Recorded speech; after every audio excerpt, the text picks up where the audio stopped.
Thank you, alive and present. Thank you very much. All right. At this time, do we have a motion to approve of today's agenda? So moved. It's been properly moved and second that we approve today's agenda with no changes and exceptions. All in favor, let it be known by voice vote aye.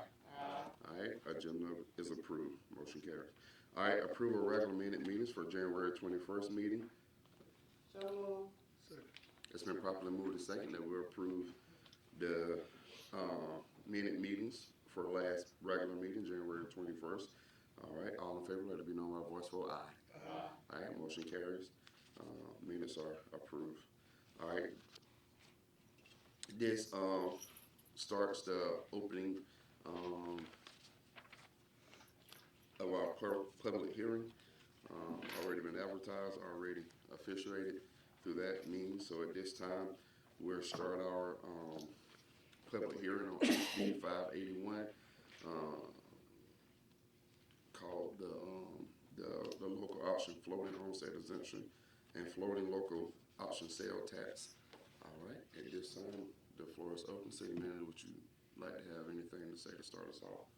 Mr. Chairman, at the last public hearing, I had just an overview of House Bill 581. Mm-hmm. You all have that information. If you'd like, I can go through it again briefly, and then we do have information here on the on House Bill 581.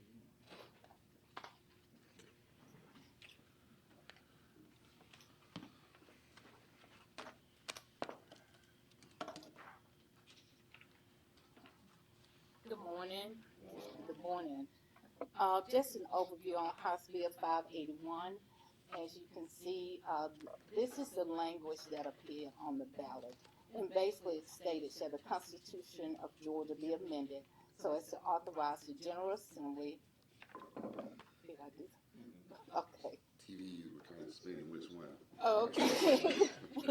To provide by general law for a statewide homestead exemption that serves to limit increases in assessed value of homesteads, but which any county, consolidated government, municipality, or local school system may opt out of upon the completion of certain procedures. So we know this language on the ballot, it passed, but also I just wanted us to be reminded that it did provide in that language on the ballot that counties, cities, consolidated governments, and local schools systems may opt out of those procedures, may opt out of House Bill 581 upon certain completion of certain procedures, which we are having 3 public hearings regarding House Bill 581. And so basically, House Bill 581 has 3 major components, but it provides for several significant changes impacting local government revenue. Counties and cities must understand these changes and be prepared to make critical decisions that will have lasting impacts. And so the 3 components, it provides for some procedural changes to property tax assessments and appeals. The bill provides for a new statewide home exemption that applies to local governments unless the local government opt out. And the bill creates a new local option sales tax available to be used for property tax relief. So it gives us the opportunity to opt out, but it also creates a new local option sales tax if approved by the voters for an additional 1% to be used for property tax relief. If a jurisdiction elects not to opt out of House Bill 581 homestead exemption, they will not have an opportunity to opt out in the future and will have the homestead exemption forever. There may be a method to remove such jurisdiction in the future, but it will require a change of general law or a constitutional amendment by the legislature. If a local government opts out of House Bill 581, a floating homestead exemption, and the local delegation agrees with that decision, the local delegation can pass a local act, and our local delegation is Senator Cardin Summers and Representative Noah Williams, they can pass a local act to impose a floating homestead exemption within the jurisdiction, which would be subject to a two-thirds vote in the General Assembly and approval by voters in a local referendum.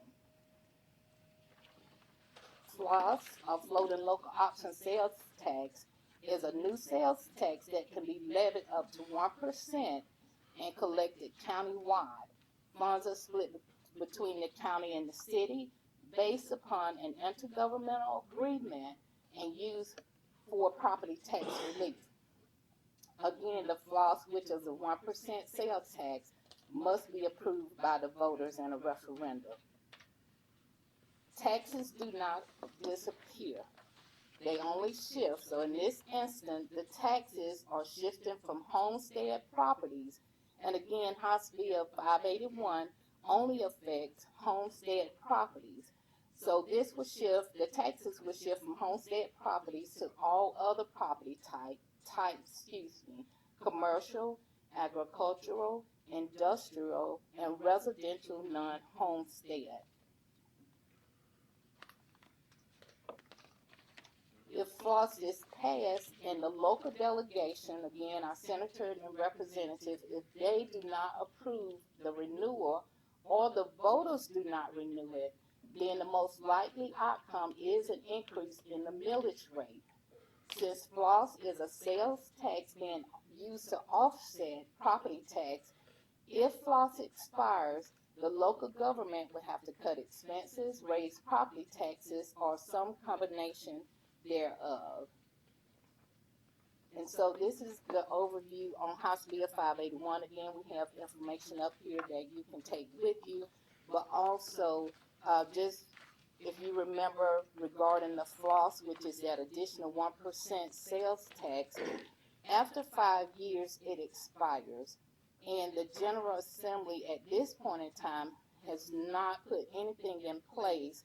So if that 1% tax relief expires, then what?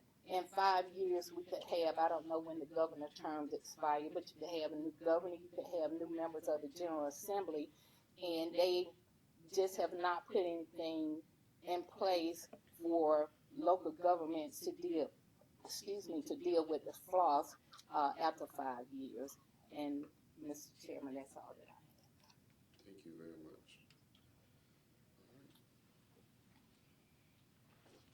Any questions, concerns, comments from anyone?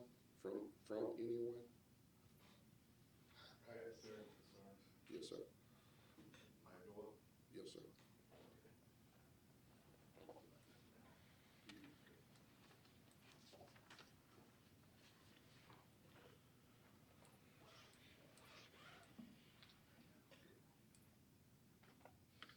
morning. Good morning. I'm George Santerre. I live in Ward 3 and I'm a property owner. I'm here expressing my opposition to opt-out in support for passage of the FLOS with the county as it is detailed within HB 581. We're sitting on a gold mine with several pathways that could bring revenue from economic growth, such as the interstate, Highway 280, 300, rail systems, state park, just to name a few of them. A lot of money to be made there. Our representatives of Atlanta have handed us a beneficial token for growth, HB 581. Atlanta passed it virtually unanimously. In Chris County, 64%. Cordele, 65%. Jamestown, 66%. Coney, 67%. Estonia, 67%. And all over the state, 63%. Looks like that's a mandate from the voters to the elected officials for HB 581 will benefit all the citizens of this city and community. By voting to opt out, you would deprive the homeowners of a tax decrease on the property. Example, without HB 81 in the county, it would take a $100,000 house assessed at 40%. That's what the assessment does. Then we got a millage rate of 0.10. I'm just going to average, okay? They pay taxes $417, okay? The same property in the city, we got like 11% millage rate. We pay $442 a month, a year on a $100,000 house. Now, this is where it comes in. After we pass floss, a lot of people freak out on this floss. It's a penny sales tax. 70% of East Floss and loss and all comes off that interstate and through the traffic. We have a lot of visitors. We are what, being from here, we always call it a pass-through community. We got the hotels, the motels. We need more restaurants, cheaper restaurants. But that's all another day, another topic. All right, let's say we floss passed, okay? Homeowners, your millage rate in the county could drop to 7, okay? Your tax will be $297. In the city, it could drop to 2, roughly. Taxes on a $100,000 home would be $82. That's total saving of $480 a year. Right now, you need that to pay your light bill. That's another topic. That's a tremendous savings for the average homeowner. Everyone can benefit from the village rollback. Everyone. Don't believe what you're hearing up here. Okay? Everyone will benefit. Commissioners, by voting yes to opt out, you deprive property owners of much needed tax break, and we will deny you another term. Okay? HB 581 further adds limits for the tax assessor with a cap on the property value as it increases. What that is, without floss, they're going to assess a $100,000 house. Whatever the inflation rate is, Georgia determines, less than 2%, I think it is now. That's all your increase. Without HB 581, they can assess at $10,000. That's $4,000. It adds on down. It's going to jack you up. The door's open. My question is, why can't the government do like us? Why can't they operate on a inflationary, without floss, inflationary increase on your property? Y'all understand what I'm saying? Just an inflationary, instead of going out for the whole big pie. All right? We can't afford it. The property owners in this community, in this county, cannot afford that. 63% is a lot of voters, commissioners. You'll have another meeting tonight at 6 p.m. I'll be back here again, and I hope to bring more people. Tomorrow night, Wednesday, the Board of Education will meet at 7:15 at their office. I have right now a letter for everybody to sign if they do not pass it. If they pass opt out, I got a letter from the citizens to request to the Secretary of State the same procedure they use. We can send a letter up saying, hey, we the people, we the voters can't afford this. We want you to deny their request. And there's some issues I found with their stuff that we might be able to beat it pretty easy and force them to stay in. Okay? All this about 2/3 the majority of Atlanta and pass this and do all that, it's not going to happen. They all came together, everybody, Democrats, Republicans, every party up there came together and passed this bill for us, to help us. A lot of people in this town might pull in $25,000. They paid for their house.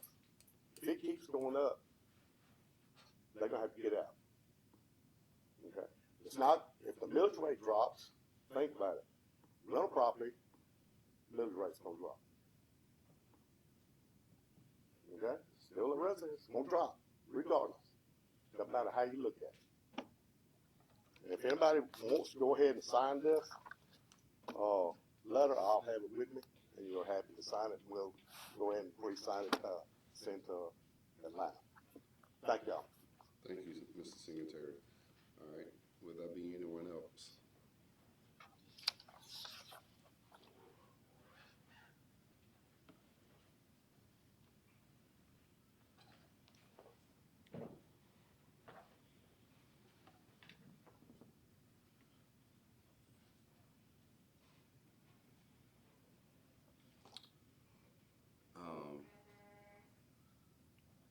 say, from the city perspective, a lot of us sat through a lot of the conversation and heard about this bill. Um, there are some benefits, but you have to make decisions based on the future of something and not just what it's presently presented or what have you.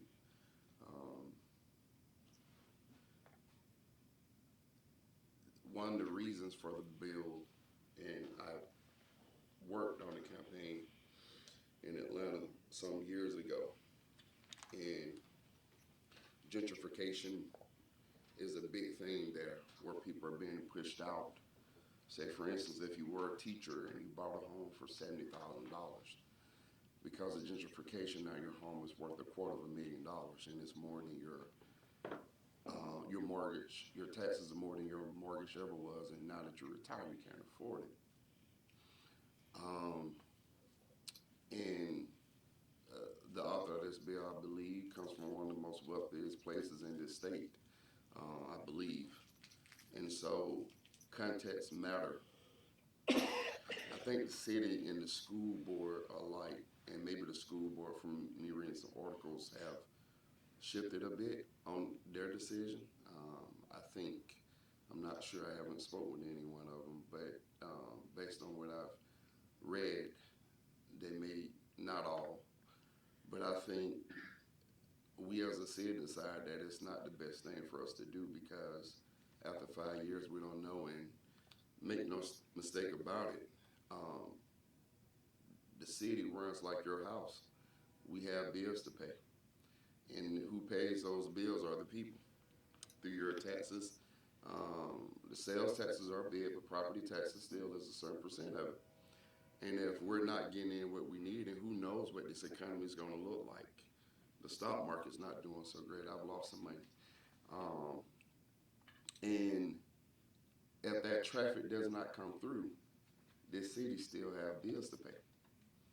We don't want to lay people off.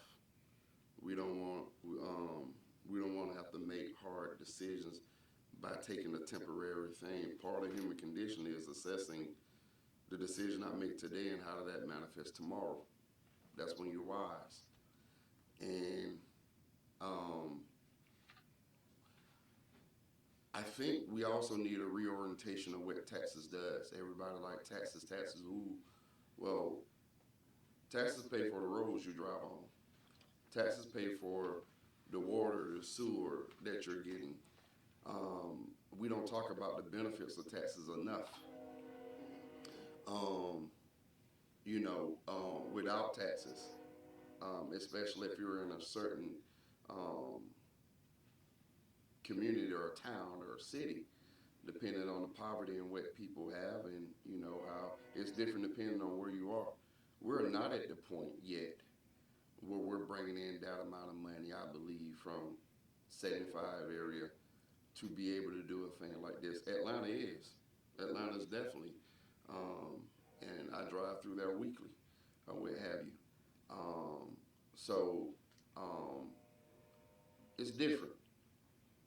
I think this bill had good intentions, but unfortunately, part of the problem is the rural areas of Georgia are always least considered. That's an Atlanta dominance, Atlanta metro dominance, when it comes to what get done under the gold dome. And I think one of the biggest reasons we're leaning to opt out, even though that it had a slight majority, 63% of the voters, that's also voter education. A lot of times people are confused when they go in and vote. They don't know what the amendment says, especially the way they word it, because the party in control get the worded in confusing ways and things like that. And before you know it, people don't even know what they're voting for. I'm content with the decision that our city is opting out because of those things, and because we want to protect the long-term future of keeping that millage rate down. Because if we if we um if we um if we don't keep that millage rate down, um, then we'll be in complaints about now you're raising our taxes. And so you gotta have one or the other. And I want to make this point glaringly clear. A lot of people misunderstand how our government works in Georgia. There's municipalities, and then there's counties, and then there's school boards. Each are a governing authority of itself. If the people get to vote for you, you're a governing authority. The city has some independence from the county, or what have you. We are a home rule state, meaning that municipality get to make some decisions that the county does not, as a direct domain of the state. There's some confusion about who passed what, while Fulton County, which houses Atlanta, may have made a decision because what is coming out look like counties are for it and cities are not. I don't believe the city of Atlanta opted in. Fulton County may have, but the city itself. And again, I get charged all the time. He live in Atlanta. He trying to bring Atlanta to Cordele. No, Cordele will never be like Atlanta for several reasons. And I understand Cordele because I spent time and lived in Atlanta at some point and all over the state. We have unique differences, and we're not yet ready. We can do a whole lot, and I agree with what has been said. We got a lot of attractions here. However, one of the reasons that I wrote for marketing social media person was to highlight those attractions for people traveling down 75. Community advancement manager, the reason I wrote for that, so we can improve our community and take advantage, but we ain't there yet. To be honest, our promotion of everything we have, the work that people put into it right now, charge of highlighting what we have is not there to take advantage of all that money coming in. Because when you travel down 75, yeah, we have McDonald's, Chick-fil-A, Burger King, but the true test of a city character and what it's about, can you get people to get off that interstate and drive downtown to get the local taste? We're not there. People stay on 75, fill their gas tank up, may stop at Chick-fil-A or McDonald's and keep going. But when we get to a point where we're taking advantage of people trying to see what interior Cordele is, downtown, what the people are, then we're to the point maybe we can pass something like this. Because then the whole town is being understood and appreciated and valued by people bringing their money in all over. I don't think we will get enough to do this. And the point of, I think, the respective representative for our area, Mr. Sumner and Williams, they did relay that they may be able to go in reverse course on whatever we decide. That will only put us again in a situation where if we want to keep things going and not raise your water in addition to your power, because that's what the city controls, then it's in their best bet to look at the city of Cordele and understand that at the end of the day, the city of Cordele will have to balance their budget as well. And the only way to do that is raise something. And so, again, it's a shift. It ain't, we're going to get all this, and we're going to be happy go lucky. It's going to be a shift to somewhere else. If in those 5 years, we're coming in lower. So I want the people to be fully aware of that as well, is that if we have a down year, if we have a bad economy, and people are not traveling, if God forbid COVID rolls in again, or something similar, we still got to pay people. We still got to provide services. And if we're low, how are we going to do that? We're going to have to raise the taxes and fees or lay people off. That's what it boils down to. So, for me, that's our side or our perspective of things. and why we're leaning towards, I believe, opting out of it. So that's my piece. Anybody else? All right. Yes, sir. I disagree with about 90% of what you said. And hold on, and I disagree with you. So Okay, that's good. We'll beg to differ. yeah. But what I want to clarify on a lot of that, Cordele doesn't want to be like Atlanta. Okay, I travel all over this world. I travel all through the state. My current job carries me all over this state. Hmm. I enjoy it. I meet everybody. Okay, what in Chris County needs is economic growth. And y'all cite that it's not going to happen basically from what I heard. This is what we hired y'all to do, is to get us, hold on, get us more industry, more people. This threat, so we'll have to raise this, we'll have to raise that. Why? You're working within a budget. If 581 goes in without the floor. So you asked me a question, so I'm gonna answer that question. Hold on. Hold on, no, I'm gonna answer your question. You said why? I said I'm gonna answer your question. So why? I'm gonna answer it anyway. So yeah, no. I'll interrupt you. Well, you can try, but this you think you can. So this is the thing. When you say bringing industry in, here's the problem. The two people that sits in Atlanta are also responsible for bringing industry in, and so because, and I mean Mr. Sumter and Mr. Williams.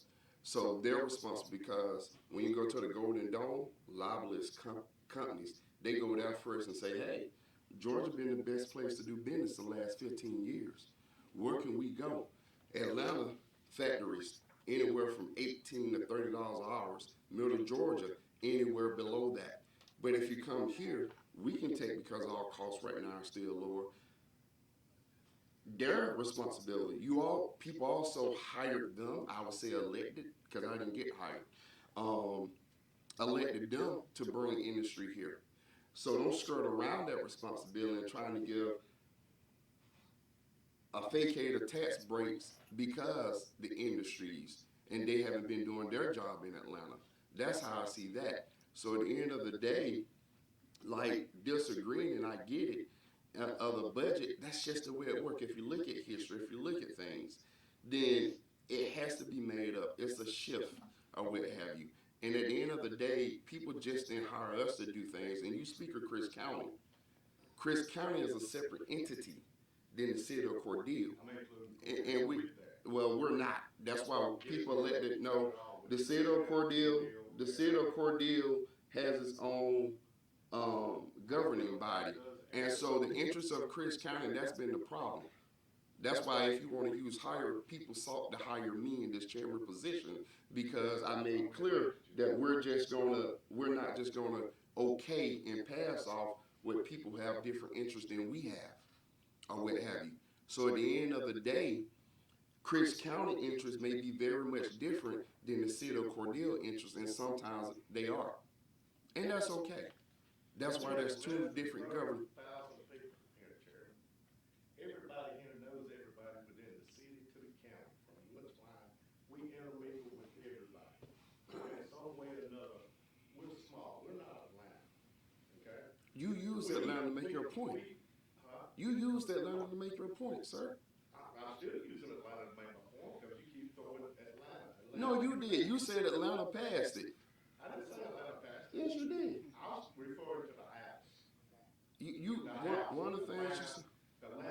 Okay, make that clear. The House representative, we refer, see down here, since you moved off, came back, we refer to Atlanta. We don't say the House. We don't have to be condescending, because I'm a king of condescension. Yeah, you think you can. But at the end of the day, I like to speak in specific because you got people who don't understand that language, and not just people down here. Everybody don't know. Don't nobody know. No. We got to get the language straightened out. So when you spoke, when you spoke of Atlanta, just to make clear, you mean the Golden Dome. You mean the Golden Dome. You mean the Golden Dome. The people under the Golden Dome, the representative. No, you need to bring it down because people are watching. I ask the city manager and the commissioners do it all the time to break it down. No, not everybody. Everybody. No, sir, Sir. I represent a number of people who, when I go in Walmart, I can't get out of there within 30 minutes. They ask me to break things down. So when these department heads give reports, I ask them to break it down. They don't understand. So I just no, because that's part of what part of 581 is letting people understand. Because what we're looking at, and I'm gonna be honest, we Google when you said Atlanta passed. In Atlanta, the city of Atlanta did. So the people up here, the people up here didn't understand. Everybody can understand. I'm referring to Right. you. Okay, that gives you satisfaction. We'll say golden dollar. There you go. Okay, that makes you feel better. I'll make you feel better. Make you Y'all team. But listen, 581 is here to help us. That's it. That's it. And if you can't work within that budget and you keep saying, we're gonna raise this, we're gonna raise that, we might have to, the world might end tomorrow. We might walk out of here in a rat trap. Who knows? Okay? But to just arbitrarily continue to watch these housing markets rise, and push these people out their homes, that's what's gonna happen. It's gonna push them out their homes. And you're going to advocate that. Property owners, residential homeowners need this break. It's getting ridiculous. Anybody else? Yes. Mhm. I am for staying in the House Bill 581. I do see a tremendous amount of benefits to property owners. The examples that you have given were based on the lost intergovernmental agreement. At the state, they put a tremendous amount of pressure on local governments to structure House Bill 581 that benefits each individual county. Because you first have to pass the floss. You have to have the intergovernmental agreement with the county. So that intergovernmental agreement has not been done. The city might could get a higher percentage, might could get a lower percentage. We just don't know what that intergovernmental agreement is. And that it's hard at the Golden Dome to structure a piece of legislation that benefits Atlanta, benefits South Georgia. So that's why I believe House Bill 581 has some leeway so it can structure a little bit to be able to fit each individual governing entities. So it can shift a little bit. Now, if we opt out of House Bill 581 and other communities up and down the interstate opt in, they're going to see a reduced millage rate. And it's going to be, we're going to have another X on Chris County. Why you should not locate to Chris County and Cordele because of our higher prices on property taxes. If we opt in, it's a plus, and there's a lot of if factors in this. You got the if the referendum, the 1% passed, and the intergovernmental agreement. It could be a big plus for an industry to look at Cordele to be able to come down here with a possible 2% millage rate. That's a plus. That's an addition to come here. You also have to look at the whole big picture from government. Government runs on fines, fees, and taxes, and that's period. So our number one industry here is agriculture. There is a lot of land that are in food programs, and that does put a lot of pressure on commercial, industrial, and residential properties. It puts a tremendous amount of pressure to the levy to be able to run two governments here.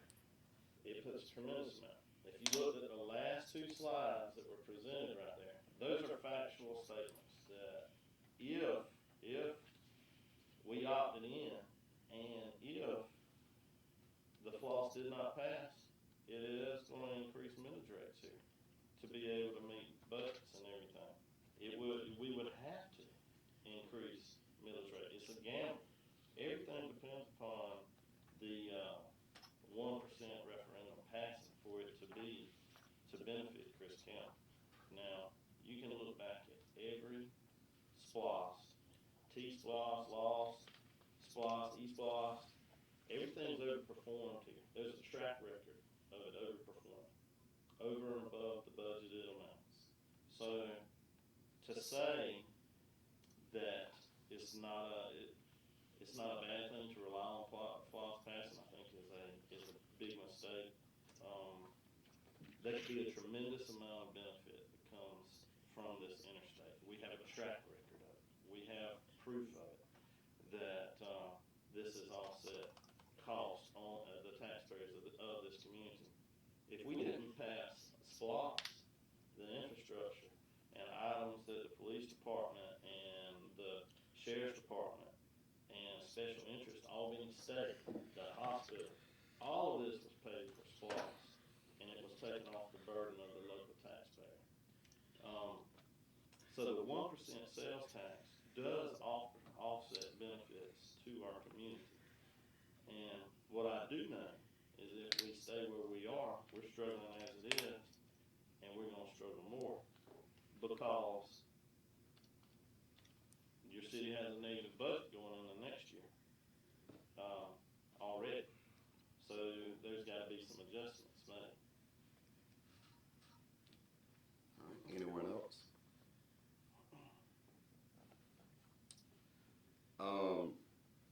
I think that this is different than Splash alone, because Splash does not have necessarily anything attached to it other than sales taxes, people coming in. This is essentially something where Splash is a plus and almost no negative, or what have you. This is a negative where it comes at a cost of something else. And effectively, yes, because I like relying on facts and telling what I believe is the truth, it will lower some people millage rate, but not enough. And that's effectively, or what have you. But not everybody's. And honestly, if you're a part of a gym membership or any club, that's taxes and fees. And part of my thing is we got to stop expecting quality service and not understanding how do we pay for those things. You just can't have it both ways. If you think about your car, your house, based on how you maintenance and what you put in it, it's the quality you're going to keep. That's the same thing with taxes. And at the end of the day, when we're sitting here talking about basically how do we balance the budget and how do we, what Floss to be able to do, I've had plenty of conversations and arguments, if you want to call it, with this commission about not raising fees or anything. And I always said when you raise the taxes in the city of Cordele, it hurt the people in Cordele the most, because the people of Cordele are hit 3 times with taxes. That is city, county, and school board. So I've been opposed to raising taxes or what have you for anybody. But here's the thing with this particular legislation, this particular thing, we pay property taxes. Everybody doesn't pay property taxes. If you can afford to buy a house, I remember pointedly, we had a conversation where I probably was in standing alone or maybe about people concreting driveways and everything. And I said, if people can afford to get a mobile home, that doesn't necessarily mean they can pay $8,000, $10,000, $12,000 to concrete their whole driveway. Maybe we can do gravel, maybe we can do rolling crush, or whatever it may be, because it just don't add up. You don't know what people have to do. I see that argument very similar to this in the way of, and where a lot of people up here was arguing that if you can buy a house, you should be able to afford it. And I don't want to be heartless. And it hits me as well, because we own our house. And at the end of the day, you're not talking to somebody that does not have skin in this game or what have you. But part of paying that tax bill is saying, I wanted a house. I bought a house. And honestly, when people are dealing with rent prices, which going out of control or what have you, my electric bill, as was mentioned earlier, that's going out of control. The majority of Cordele I believe it's a renter's market. And at the end of the day, passing this is not going to change the suppression that they're dealing with. Because at the end of the day, they rent going to stay the same or go up. I don't know too many landlords that say, we're going to reduce your rent 10, 15%. That just ain't going to happen at the end of the day. So when we're talking about passing something like this, again, from the city of Cordele perspective, I believe we're just not there. Because at the end of the day, it's not going to bring the benefit that we're wanting to bring at the cost that this thing has a price tag on it. And that price tag on it is to come with our property taxes. So every penny we may get, we may lose a nickel. And it's a may. And I just heard that we just don't know. That's what Commissioner Rainey said. We just don't know. But we shouldn't be in a situation to gamble because we're gambling with the taxpayer money. And I'm not a gambling person, personally, and I'm definitely not going to gamble with the taxpayer money of passing in the art. And I hear the facts. I hear everything. And I get it because, again, if you can shift the burden away from regular people, then that's good and fine, or the people that live here. But it's who we're shifting the burden to. And I am just of the mind of if you can afford something, there's a movement going on for some reason where people, it's just like the Avalon tax and the tag. I remember growing up, you bought a new vehicle, you had to pay the worth of it. Your tab was $500-$600, depending on the worth of it, or what have you. Then they changed it to, oh, everybody pay. You had to opt out. My 99 Mazda Millennium, the first car that I bought, I was paying more than that than I was paying for my Range Rover because I never opted in to pay the $20 or what have you. But if you make the money, and this is also a selfish thing at a basic human level, because if you make the money, or if you have the money or equity or whatever, then you need to understand that you're just going to have to pay more. You make more, you pay more. That's just what it is. But what we're doing in this state is playing a dangerous game because the people who are wealthy in government, the people who have money, and again, the author of this bill came from one of the wealthiest places in the state. They're going to shift their tax burdens so they won't have to pay their fair share. That's the problem. They don't want to have to pay their fair share. The Avalon thing. You got poor people who can go to a buy here, pay here, buy a car that's worth, they're paying $6,000, but by the time they drive it off the lot, it's worth $2,000, and they had to pay that. But then you put those people apart with people who buy a brand new car and everything and have to pay the same amount for registration. And that's because the wealthy will continue to get out of paying taxes. That's what it boils down to. If we want to have a well-organized, ran, maintained society, people gotta pay their fair share and stop looking for loopholes not to do that. I don't mind paying taxes because I live in a society that is well organized and maintained for the most part. We got some problems, we got some potholes, we got some lights issues, but at the end of the day, I travel around the world too. And we're in a lot better place whose society is not organized like ours. And it's about paying your fair share. And so at the end of the day, I know it's been said time and time again, that hit us hard. This is similar to what this bill is doing.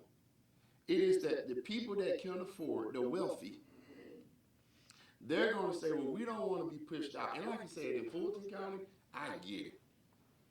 The worst thing was knocking on doors and people number one concern was, I paid for this house. My husband or my wife is dead, now it's just me. And now I can't even afford the taxes. But that's mostly not Cordele. If you own your home, we're not.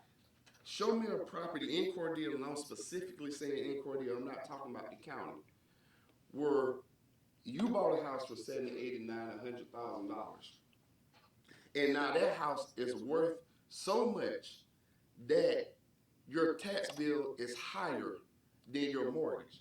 We don't have that in Cordele. And that's just where it breaks down. Now, if we had that in Cordele, I would be for it. And that is the difference. There's nowhere in Cordele that people taxes are higher than what their mortgage was. And that's the real testament to whether 581 works for us or not. In the city of Cordele, I'm not talking about Chris County. But in Atlanta, in Cummings, that is happening.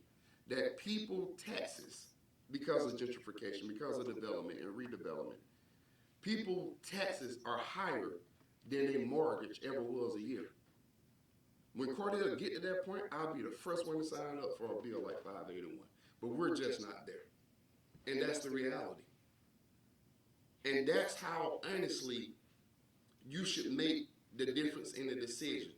When your tax bill, if you're retired and you pay for your house, when your tax bill become more than any mortgage that you pay yearly, then that's really the litmus test to whether 581 should work for us or not.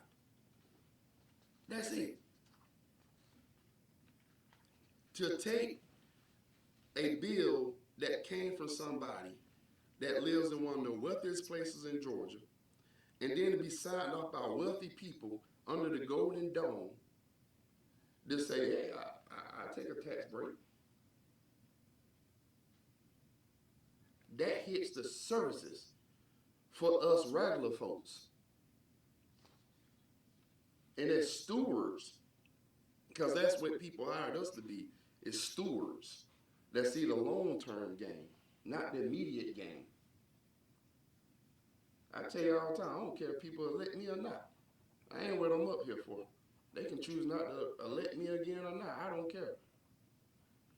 But what I'm going to do is always present the information as I see it and deliver it to the people as I can understand it and do what I believe is right for the people. That, beyond everything, is what I fundamentally believe people chose to push one chairman out and put me in. And that's what I'm going to stand on each and every time, each and every decision. But to pass the buck off because all of a sudden wealthy people don't want to pay their fair share is just a shame. It's a shame. Anybody else? Yes. With, when I studied House Bill 581, it's important to note that homestead exempted homes qualify for a cap. There's nothing happening with your homestead exemption. If you own a home and you file homestead exemption on it, that piece of property qualifies for a cap that would be set up at the consumer price index, probably 3 to 5%.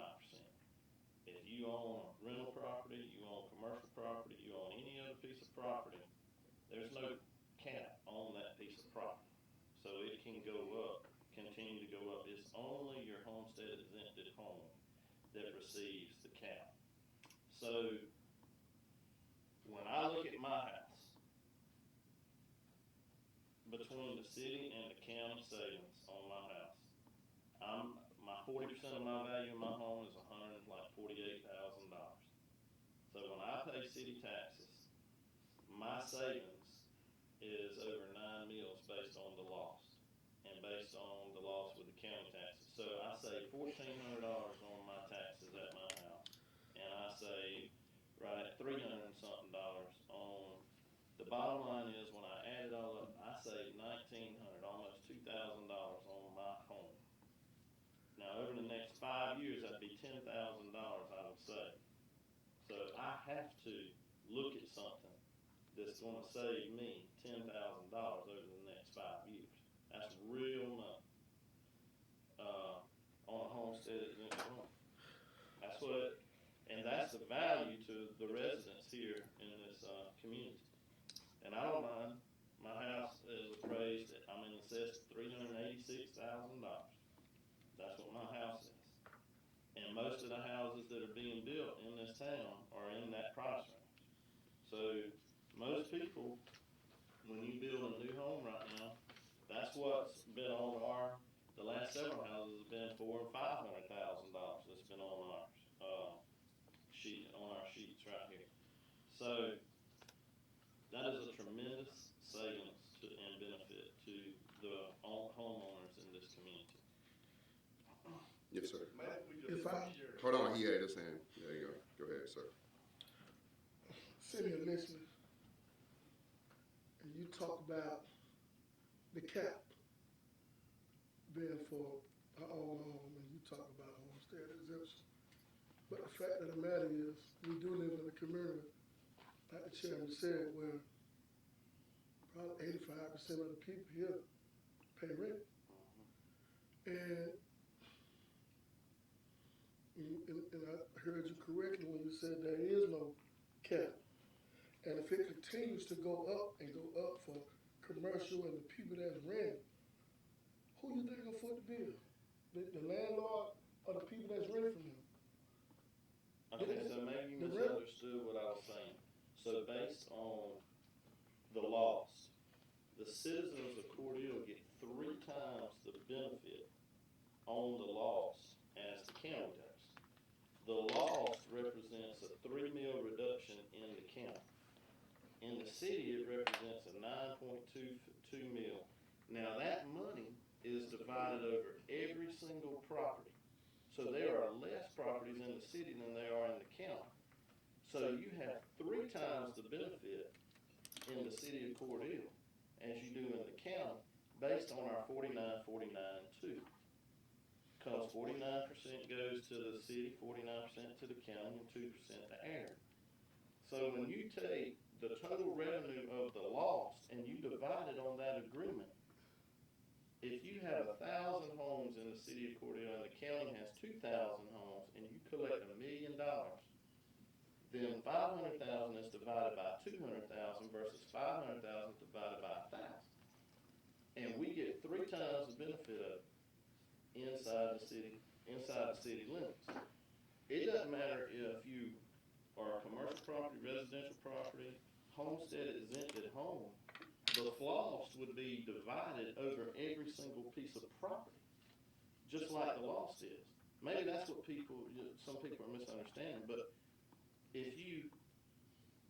if a landlord's property, his millage rate is reduced by 9 mills, one thing for sure, if his taxes go up, your rent's going up. But if his taxes come down by 9 mills, your rent should stay the same, unless your landlord's being greedy. Or This some is other America. cause maybe or something. This is America. Yeah. I mean, When has rent ever go down?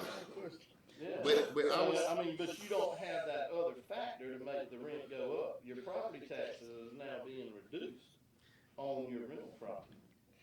To the landlord. It is. it only impacts, it can't impact their rental property because all their rental property won't be homestead. So, It is not divided, it's divided over every piece of property, not homestead. The cap's on homestead. The Right. floss is Okay, over I get what every you're piece saying. of dirt. this is the problem we're having here. You are comparing squash and loss. It's not apples to apples. It may be apples to, no, it's not. It may be apples to mangoes. Because the difference is, this comes with, and if you're not looking careful, they may look the same, but when you get into it and you bite it, they taste drastically different. And so at the end of the day, this is the problem. Floss comes with a price tag. Local option sale taxes, special purpose option sale taxes do not. This comes at a price tag that what we're saying, we as a community do not want to gamble and see can we afford it at the end of the day. And so that is really the fundamental argument here is if we believe that we can afford it or not. And looking at 5 years, I think part of the conversation came out of one of our meetings where we wish we had leeway within the 5 years of some reassurance beyond that. And so, and I know, I mean, the political landscape, most of the time when government do something, they stick with it and think it's good. So the chances are that it'll be extended is probably the case. We don't know. We don't know which governor will be elected. Because even between Deal and what's his name now? Kemp, there was some differences between some of their philosophies or what have you. Both Republicans, but there was some differences between their philosophies. And what we're saying as a city who have to be stewards and guardian over the long-term plan is that we don't believe it works for us, but it is not apples to apples again. Because at the end of the day, the scary thing about this, the boogeyman in this, is the price tag that it comes with, or what have you. That is like walking in a store and looking at things, and you have a loss over here, and loss is for thrift, splash is for thrift, but that new shiny floss is full price, and it gonna come at a cost. And I got my electric bill hanging over here. I got all these things. Maybe I could afford that. You can't. We are saying we should not do this because at the end of the day, the uncertainty and by words that was spoken here was we just don't know. And we can take a gamble. I've been asking this commission to take a gamble for over 3 years on some things. But when I look at it and I research it, and I've read slides and watched videos and did different things about it. Again, the origin of something will tell you the purpose of it. And the origin of this bill came from communities that does not look like ours. And what it transcends to is another way, just like the Avalon, that wealthy people are not wanting to pay their fair share. I'm sorry. And by no means, we're not wealthy. My parents and I are not wealthy, or what have you. But we don't mind about paying our property taxes. Commissioner Rainey, you're in 1% of this county. If people knew your bank account and you talk about what you have, you are not in line with the average person in this city or county. So when you talk about your savings, that's relative to what's in your bank account. And at the end of the day, people are just not on that level. And that's what it boils down to. The savings that you, yes, for you, it may work. And people around you, around your in your community, your specific neighborhood, they may benefit, but what we gotta look at is the whole. And as a whole, what we're saying because of the situation in the rental situation of the city of Cordele, we're just not seeing the benefit from this. Are you saying that you believe, based upon the information that you've read, only homestead exemption homes receive the benefit of the SPLOST? I'm not saying that. I understand the argument. You You know asked me that a it question. goes over You asked me a all. question. Give me an opportunity to answer. I'm not saying that. What I'm saying to you is that based on what I've read, it is shifting the tax burden away from people who said, I want to buy a home, people who say I have the money. And again, the conditional litmus test for me is if people out there who are retired are paying such high taxes where it's ridiculous. The highest taxes, Miss Alexander, city manager, and in the city of Cordele, if you had to take a guess, what is our highest tax? Who pay? I'm talking about residential, not necessarily commercial. What is that tax? What does that look like in the city of Cordele? Is it $10,000? Is it a year? Is it $11,000? Or what is it? Because most people taxes in the city of Cordele does not go over $1,000, especially if you move more towards the west side or what have you because of property values. Our house is valued at $100,000, 50, and I think it comes automatically out. But I don't think we pay over $600 a year for taxes. And so you cannot convince me that we're in a situation where somebody owns their home, the burden of their property taxes are just so high, they need relief in the city of Cordele. I'm not saying people don't need relief. I argue for relief all the time. But it's convenient, and because this is how the oppression dynamic works, and this what bothers me. I try not to get into this, but this what bothers me. The oppression dynamics between the haves and have-not works like this. When the haves want the have-nots to go along with something, they're marketed as benefiting all, but it don't. It ain't gonna save everybody $1,900 or $9,000, and that's the point. That's what happens when the haves want to get something, because see, there's more have-not than haves. So to get anything done, the haves have to convince and persuade the have-nots. And what they do, the haves meet and they say, this is the way we'll present it, this is the way we'll do it. It's going to benefit all of us. Just do it. Well, at the end of the day, you know, somebody said something about greed. This is America. We see the richer getting richer and the poor getting poor. And at the end of the day, we'll be bamboozled to believe that this bill will impact, and it can do some good. I'm never going to tell a fool out loud for the point of politics or what have you. It can do some good. It can. And if you just look out the facts of comparing the splash and loss, then yes, those numbers are compelling. But at the end of the day, again, the price tag is the sticking point of it.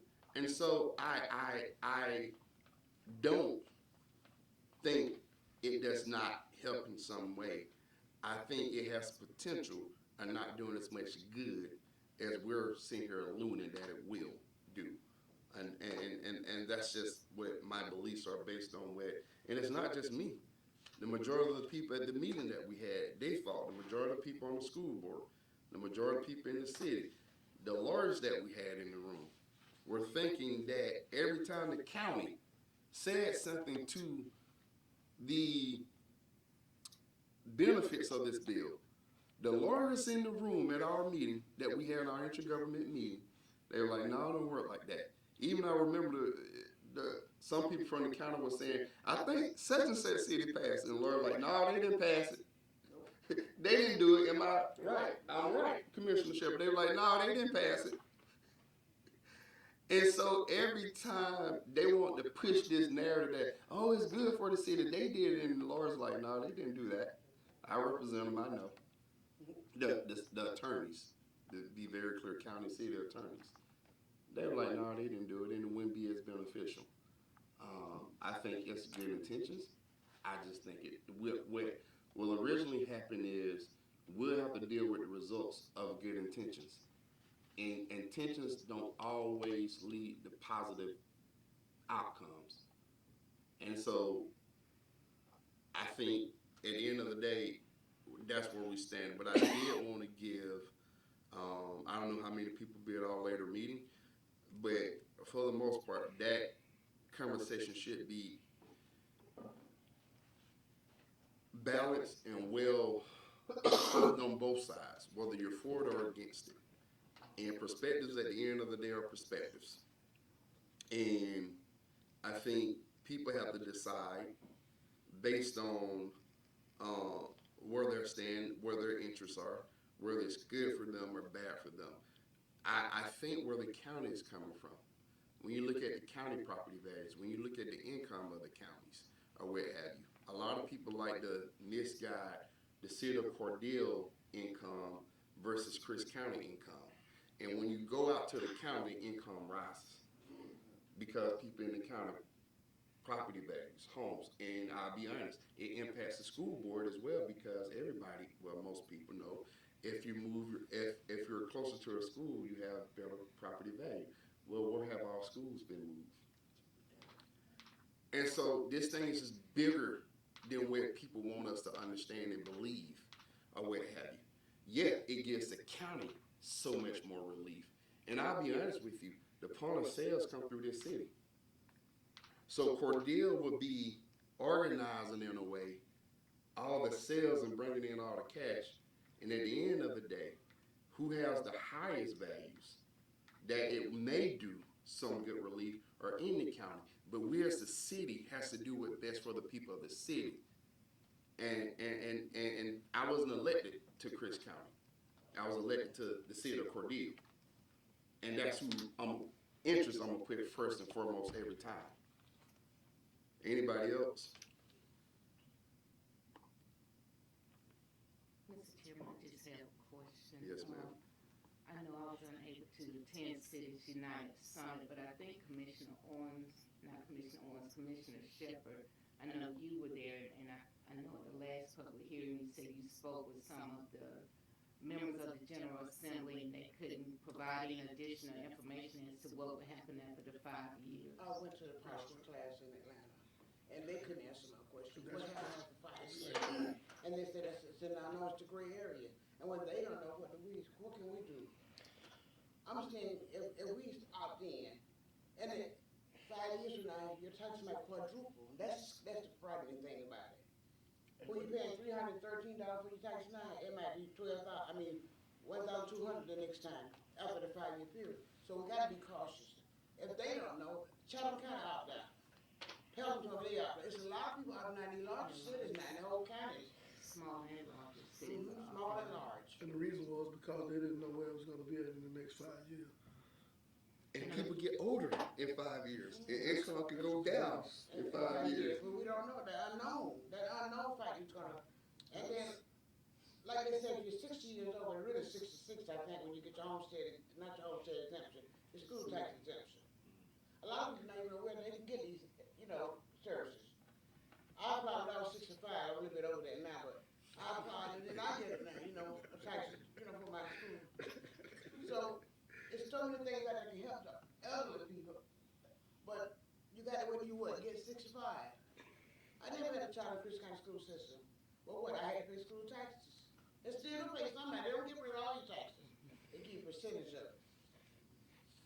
So in the future, what's going to happen to those of us who are 65 and older? We can't pay no $1,500 for taxes, not on Social Security, and we don't know where that's going now. So I'm saying, I believe we need to opt out. Personally. I've studied, I've been to the classes, I've tried to understand on the local level, the personal level, and the state level. When your leaders can't answer your question, what do you do? I sat in a class for 6 hours, bad back and all, trying to grasp what's going on. And when I left that class, I knew what I read. What I read myself. And another thing that we discussed is when we talk about the percentage of the people that voted for it, I talked with a lot of people, say we just went in there and we voted Republican, we went in and we voted Democrat, and we either voted everything yes, everything no, it was just too much to read. So you had a lot of people vote for stuff and they know what they vote for. Exactly. You get a whole lot of that. And I found it out at Cities United. That, it's sad to say, but people admitted to actually going in there and vote for something that they didn't read. But on the ballot, it also gives municipalities, governments, school system the option to opt out as long as they follow the procedures. And then information from River Valley, they sent out a survey, and I sent this to you all as well. In their survey response, 44.8% are planning to opt out. So with this being statewide, there are a lot of cities and counties, school systems that are opting out. There are some that are opting in. But I just want to make sure the citizens have all the information, and that's why I made, And Mr. Chairman, if I may, let me clear up another precept. People call me saying that the city manager's influencing us. I did not discuss it with her. I discussed it with my legal attorney down there, and I talked to him several times. I talked to the person we hired, okay? I've talked to people on the state level. I talked to people GMA. She was nowhere in sight. Oh, the city manager's leading you all straight. No, she's not. That's wrong. On the contrary, if our attorney can tell you, I call him numerous times, when I don't understand anything about these taxes, he don't understand it all either. So what, you know? I mean, it's just fact. No one is in the gray area. Am I right, sir? I'm afraid you are right. Yes, sir. And it's okay to take the lead of other people in the city manager when they know more. Okay. And that's the thing. There's time when other people know more. It's okay to take the lead and be led. And that switches depending on the area Okay. or what have you. And so, you know, my concern ain't necessarily so much that we being led is that the information presented. And if we're good and reasonable human beings and can reason for ourselves given the information and change based on the information that we get, because I will. I came into this with an open mind when I first started hearing it. My mind wasn't made up for it against, and I sat and I listened and I learned. I looked the videos, I looked the bill up. I did everything I could to understand it. And for once, against my critics, I'm not pushing the Atlanta-like thing, or Atlanta agenda, or what, because it's not the same. We're just not that community, but it's, you know. And also, one other thing, sir, you must remember, the assessments are done by the county, not by the city of Cordele.